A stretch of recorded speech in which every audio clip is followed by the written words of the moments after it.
How will senators' focus on junk fees affect restaurants? What is great about reading Deliveroo's earnings? And why are customers preferring first-party pickup channels? That's all ahead on this week's Digital Restaurant.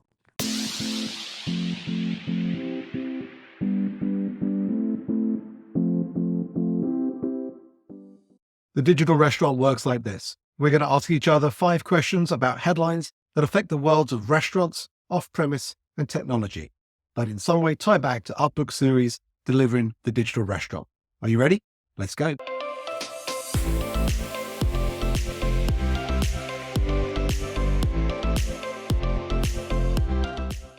Good morning, Meredith. How are you doing today? I'm so good. How are you today, Carl? I'm good. I'm fresh back from RLC last week over in Arizona. I think a lot of people missed seeing you. Yeah, I'm sorry not to be there. It's a great opportunity to catch up with everyone and network, but we had a lot going on in Indy. It's one of those conferences where they leave plenty of space for people to have conversations, and there were lots of deals being done. But first question this week, we thought we'd start with a little look further afield. Deliveroo are treading water on Q1 earnings, and so was curious for your take on what this perhaps means for what we're going to see over here in the US later this year. Yeah, they're reporting a little bit earlier than everyone else, so hopefully it gives us a little sign of what's to come.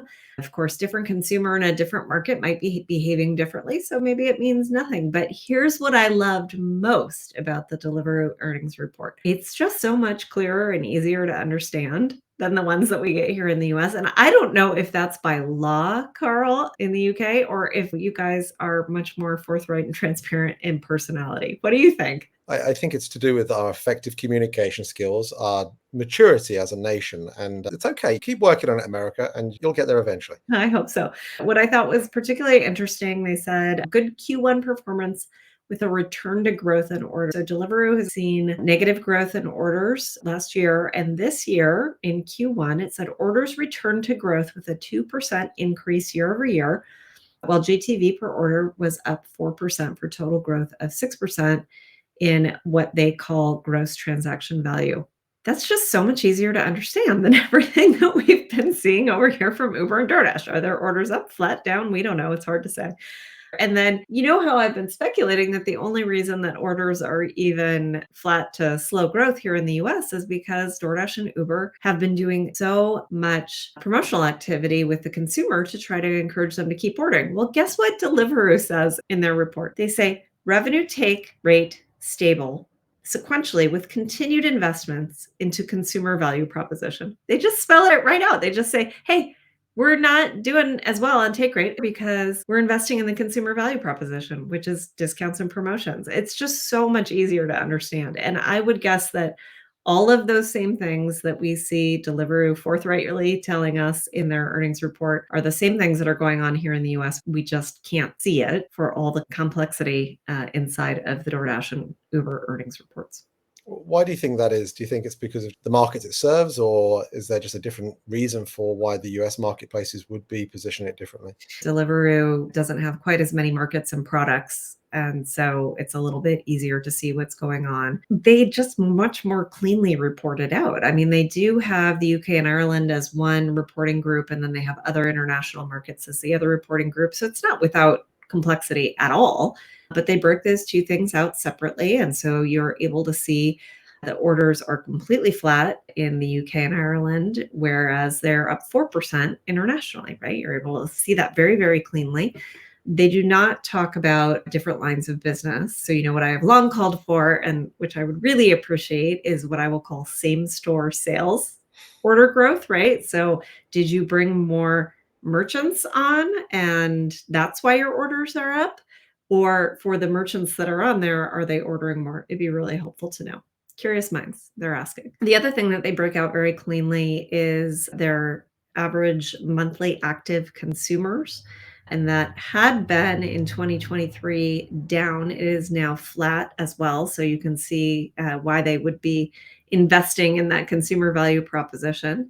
And then the average monthly order frequency has been completely flat. It's so clean. I love it. It's great data. I wish that DoorDash and Uber would take a page from Deliveroo and tell us a little bit more cleanly exactly what's going on. Now, the implication of all of this, every other major industry who saw a huge bump during COVID, they fall into one of two camps, right? Either they've got the COVID regression. So this would be something like, say, video games, where there's a massive increase in play hours and funding of video games and creation of video games, publishing of video games during the pandemic for obvious reasons. And for equally obvious reasons, once it was over and people were allowed to go back outside and talk to each other, video game usage went down. And it's called the COVID regression to the mean of how consumers actually behave.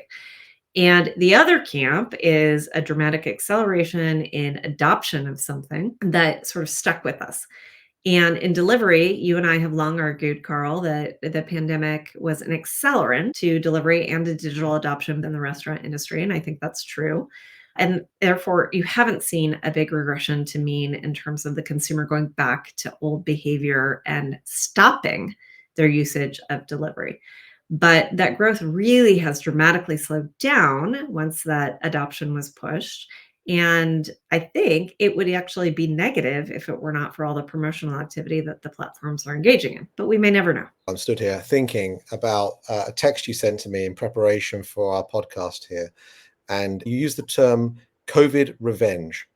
And I was thinking, what on earth is she on about? But I'm figuring out now that you need to look at your autocorrect, because COVID regression is what you were trying to say. Oh, no, COVID revenge and COVID regression are two totally different things. COVID revenge spend is when you're like, well, I haven't gone out to eat in 2 years. And so now I'm going to go out and I'm going to revenge spend. So I'm going to go out and make all these expenditures that it's sort of like pent up demand coming out.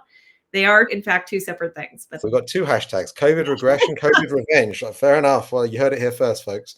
Okay, question for you. Nation's Restaurant News came out with their tech report for 2024. Tell us what's in it.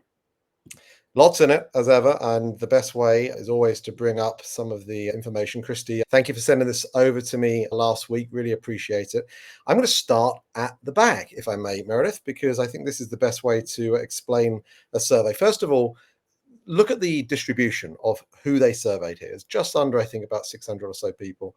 You'll see, first of all, a good mixture of different restaurant segments here, obviously dominated there by full service at 39%, but also about 37% or so in the space of franchise operations in the 2 to 10 unit zone. So important just to take that into account, because I think there's a few folks that are going to have a view as to whether this is the enterprise operation responding to this versus the independents. You'll also see owner operators make up about 43% of the surveyed group and 20% of those on the front line in terms of the management running our restaurants. So let's now go to the very front of this report. There's 42 pages. I'm not going to go through every one, but I wanted to highlight some of the key ones here. We're going to start off here on page 4 around what those respondents were saying as the key challenges. And you'll see they've broken them down into 4 different categories. The green here is about those that are saying high costs remain a major challenge when it comes to building out a technology stack. Not just the high costs, but also the lack of cost transparency and the high monthly fees. Not a huge surprise, I suspect, because of the enormity of tech solutions that exist in restaurants today. And I think part of that is because of the question that we touch on in the second book. How many pieces of technology do you really need? Which ones are you fully utilizing? And that perhaps touches then onto this second piece here in terms of lack of knowledge and just feeling overwhelmed, with 32 and 20% respectively. And then we lean into some of the other themes that we touch on here in the podcast in terms of systems functionality and the ways in which people integrate their technology with other systems, and the different silos of data that you're seeing there. So lack of staff to manage and integrate, 29%, data silos 17%, even data silos among the teams themselves within restaurants at 13%. So you can just continue to see the theme associated to what is making technology so difficult for restaurants to succeed with today. Let's move on to slide 10 here, because this one I think is interesting from the standpoint of data. Data confidence on the rise is the headline. And so the theme on this one was, does your organization optimize the customer data that it collects? And the good news is that data is certainly being taken more seriously, and actually it's increased from a year ago, with definitely being the answer for 20% of the respondents and probably for 25%. So we're seeing some return here, which I think is pretty positive in terms of how people are starting to use customer data. And then when we go to slide 12, when we look at this here, what are your top objectives as you look to improve profitability in the next 12 months? And of course, what you're seeing here are things like increasing traffic and increasing check, and then reducing operating costs at 41, 25, and 38% respectively. But the piece that here in the middle, improve data analysis, 16%, optimize compliance and improve back office efficiency at 7 and 11%. That really stood out to me because in many ways, if you can improve your data analysis, that will actually help you not only improve your sales because you'll be able to be more informed to grow your check and to increase your off-premise sales. It's also going to help you in terms of those operating costs and being able to look in the right areas. So as we've often said, Meredith, data and getting a better grasp on data is very much a capability set that's going to be important for restaurants of all sizes and shapes. Slide 12 here then talks about which setup for your technology stack is best for your organization. And 53%, so just over half, are saying buying end-to-end solutions. Now, that's another way of people talking about this idea of all-in-one, but basically the procurement challenge of technology continues to proliferate. And I think the idea of buying best-of-breed solutions and making them work together comes back to that integration challenge because only 35% of the respondents chose that one. Let's go on to what are operators saying they need more from their tech stack. Customer data platforms, CRM, those things here are seen, you'll see 13% for CDPs, 15% for CRM saying they're not at all satisfied with what's out there right now. And then finally, which revenue channels do you plan to invest in over the next 12 months? Look at this here, a lot of emphasis into catering. 50% of the respondents said catering is definitely an area, carry out 38%.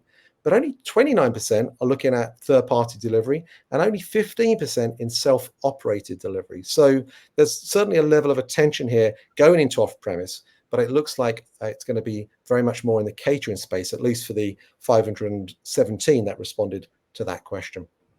Dissatisfaction with the integrations. I really think it is like the great lie that has been told to restaurants that as long as there's an open API, everything will be fine. You can tell by the challenges that folks are having with data silos, with integrations, with their desire to get an all-in-one type system, that they're starting to come to the realization that just because an open API exists doesn't mean the integration is easy.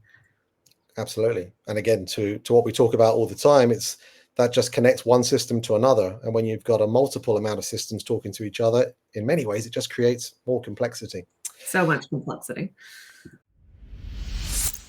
Hi, Carl here. Just to interrupt the show briefly to remind you that if you have yet to get your copy of either of the Delivering the Digital Restaurant books, now is the time to get one. If you head to thedigital.restaurant, you're going to be able to get the best price available. You can also listen to both books with yours truly talking about them on Audible. You can get a copy off Amazon if you'd prefer to order through them. But if you haven't got the books yet, get them. They really are going to transform the way in which you look at the restaurant industry and the way in which technology is disrupting it. All right, let's talk question 3. We're going to the White House or somewhere up there near the Senate where senators were questioning DoorDash and Uber Eats over hidden fees. What's this one all about?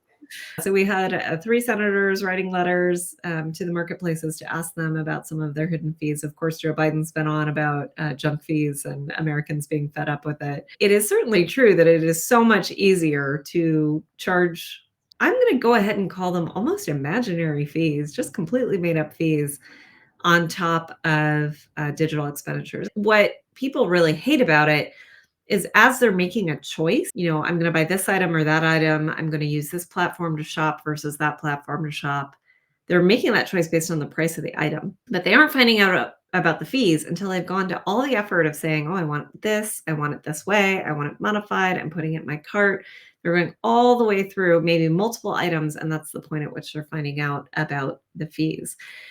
Most consumers, once they see those fees, should expect that they will happen every single time and should know that for next time, the best way to place an order with a restaurant is to place it direct or to go there in person, and that they won't be getting those fees. But this is a problem across the internet, really. We'll put in the notes, there was an excellent piece on YouTube last week that came out about the internet just breaking because of all of these fees and all of this obfuscation on part of internet-based companies that it's very difficult to find out exactly how much you're going to pay, exactly when you're going to pay it, and exactly what it's for. So in these letters that the senators sent, they were trying to get to the bottom of all of that, right? What are all these fees? Why are they being charged and where do they go to? Now, are they going to get a response? I don't know. What is it going to say? If we can learn anything from our experience of trying to read the SEC filings of these companies, probably their letters to senators are not going to be that much better. I myself had a just amazing experience last week on one of the marketplaces where I was reading all the fee detail and trying to figure out what they were. And they literally had the exact same description, two different fees, exact same description. Like, well, if they're the same, why are you charging me two different fees? That doesn't make any sense. It is frustrating. I think Joe Biden is probably right when he says Americans are fed up with it, particularly in light of all the underlying inflation that's going on. And I look forward to seeing the response to said letters. Hmm. I wonder how long it will take before we see any shift in policy on that kind of front, especially during an election year. Another study, Carl, you're like the study guy this week. Telstra has come out with a study. I think the particular theme you wanted to talk about here is why customers are favoring first party ordering. Well, I think you've already given them a bit of the news away, really, haven't you? But I'll bring the data to back up your opinion. How about that, Meredith?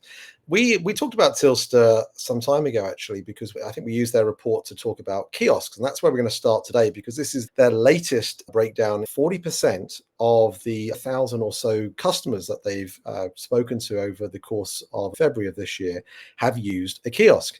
And 26% have used one in the past 3 months, and 21% plan to use more in the next year. We know kiosks are very much central to a lot of restaurant groups in 2024. They seem to be something which are making a lot of sense for especially those that are in the QSR and fast casual space.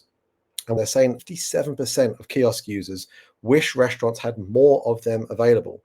And that is higher than the 36% of the respondents that said the same last year. So kiosks are definitely something that it seems customers are after. And I think restaurants are responding based on what I was hearing at RLC last week. When you look at what the changes are in people's opinions based on the 2023 data, there's clearly a number of benefits associated to kiosks, but there's been a bit of a change in the year-over-year percentage on some of these. Nobody Rushing Me is actually down by 16%. Only 37% of customers actually highlighted that as a particular benefit. Also, it shows me all the options I have is down by 23%, with only 31% of customers saying that's a benefit.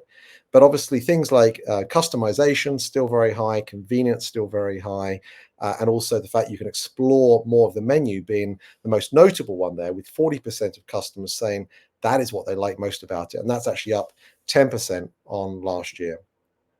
You'll see that customizing orders and earning loyalty points and using multiple language options are also benefits that they call out. Now, about in-store, curbside, and delivery, let's get a little bit deeper into that here. And so you'll see that for guests that were ordering through restaurant-specific websites, 72% of them did so for in-store pickup, whereas 57% of guests use them for third-party websites. So at least for the customers they surveyed here, there's definitely an area of interest in being able to go direct to the restaurant. And so specifically, I thought it was interesting for pickup. That's probably associated to just the inflationary costs that we've been seeing for delivery as well.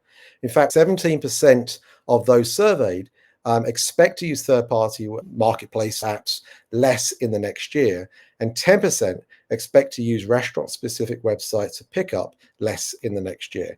So it's interesting that there's a level of decline in people's expectations on whether they're going to use, but the impact is certainly being felt more on marketplace. Oh man, did you see the cart abandonment? 61% of consumers having abandoned a delivery order because the cost of delivery was too expensive. Now, cart abandonment generally in restaurant is quite a bit lower than other e-commerce businesses because the purchase intent is so high, right? Very few of us just go perusing menus just to see them. We generally are doing it because we're hungry and we want to eat. But that is an astounding stat right there of why specifically they are abandoning carts when they do it. It's just more front of mind now, right? I think as you're starting to see and look at those costs a little bit more than perhaps you might have done a few years ago, it's becoming more obvious that it's a convenience that some customers just aren't willing to pay for. Mhm. Last couple of things here on third party versus a restaurant's own proprietary platform.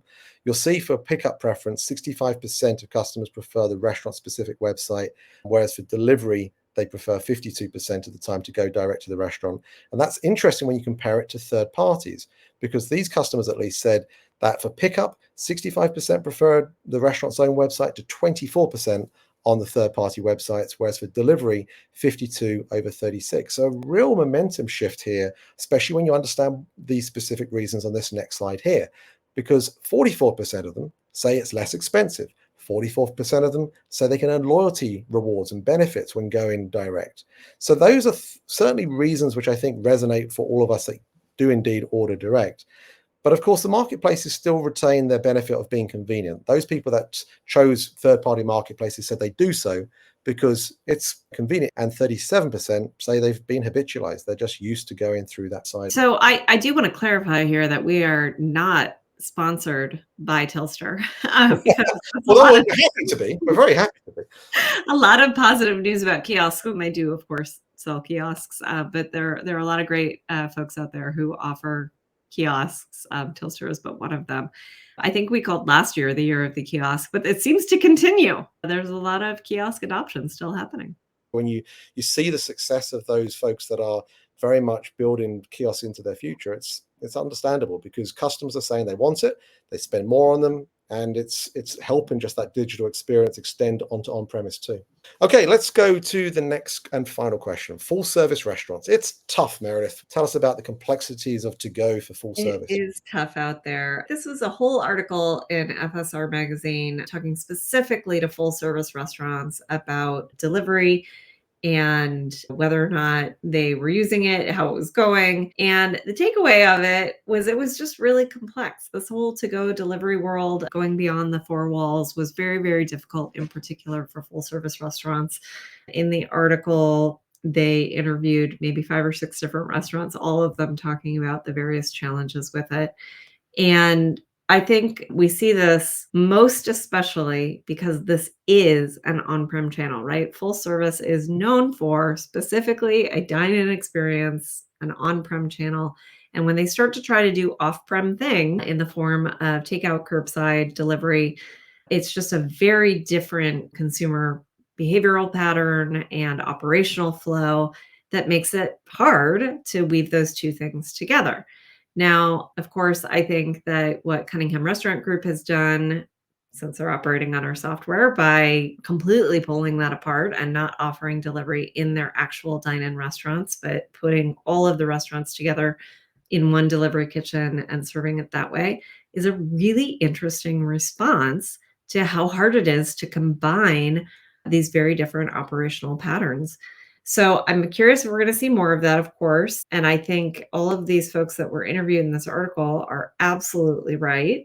And what they're wrestling with is off-prem, whether it's pickup, whether it's delivery, really is a big opportunity. And some consumers do want to eat that way, even as we had all that revenge spending, as they call it, coming back into full service dining and having those experiences. There's still usage occasions for which you don't want to go into the restaurant. You want that food, but you want to eat it somewhere else, whether that is catering, or whether that is a home party, or whether that is taking it out to a special picnic to watch the sunset. There are reasons why you don't always want to eat inside the restaurant, even if you love that food.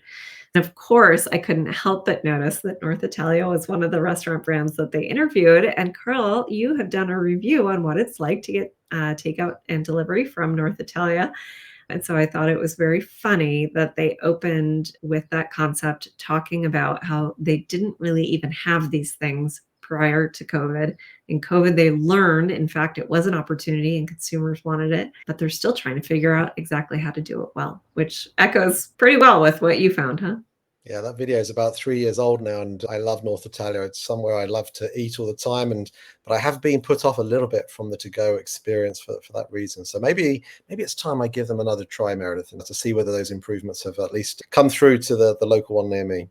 That's exactly right. Yep. And I think for these folks that are wrestling with, I want to give my consumers what they want, but I also want to give them a great experience. And it's just not a great experience when I'm using third-party delivery the price gets jacked up. We're back to all those fees again. And it maybe becomes cold and old. Is that really how I want people to experience my brand? Expensive and bad? Probably not. And yet consumers really seem to want the convenience of delivery, even from dine-in restaurants. Yeah. It's certainly not an easy channel to manage, even in its own right, but to actually layer on top an organization that's been built for on-premise primarily, it makes it even more challenging. But I'm sure when we find the folks that are doing it best, we'll bring it to those listening to us here on the Digital Restaurant. But Yeah. Meredith, it's time for us to go. We've gone through our 5 questions. Thank you for your time this week, and thank you for you joining us. If you have any questions, any thoughts about any of the things that we've covered today, what parts of the reports that I shared do you think resonate with you? And where do you think it's going to head in DC? Are we going to see some attempts to be able to address the junk fees, and whether that's going to help the industry at large? But thank you for listening, and we'll see you next time. The Digital Restaurant Podcast is available for you to follow and subscribe wherever you listen to your podcasts. Watch us, rate us, and subscribe to The Digital Restaurant on YouTube, and follow along on all our social media Digital Restaurant channels. Thanks for listening.